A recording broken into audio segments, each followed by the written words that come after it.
சுஹாசினி குடும்பத்திலும், கமல்ஹாசன் குடும்பத்திலும் அவர்களது பெயருக்கு பின்னால ஹாசன், ஹாசன் அப்படின்னு இருப்பதை நாம அறிவோம். பரமக்குடியில வசித்தவர்களுக்கு ஹாசன் எப்படி வந்தது என்று நம்மில் பலருக்கும் புரியாத புதிராக இருக்கிறது இல்லையா?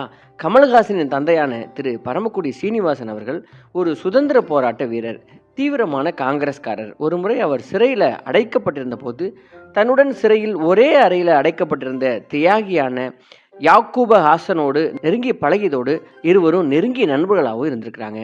அந்த சிறையிலேயே யாக்கூப் ஹசனுக்கு உடல்நிலை மோசமடைந்து மரணமடைந்திருக்கிறார். யாக்கூப் ஹாசனின் மீதிருந்த பேரன்பால தன் மகன்களின் பெயரோடு ஹாசன் அப்படின்னு இணைத்தார். அந்த ஹாசன் தான் பிற்காலத்தில் பல பேருக்கு பேசு பொருளாக மாறி போனது. சுஹாசினியின் தாத்தா மதுரையில் பெரிய வழக்கறிஞராக இருந்த நிலையில் இவரின் தந்தையும் ஒரு வழக்கறிஞர் தான் அப்படிங்கிறது ரொம்ப சுவாரஸ்யமான ஒரு தகவல். இது யாருக்குமே தெரிவதும் இல்லை. சுஹாசினி சிறுமியாக இருந்தபோது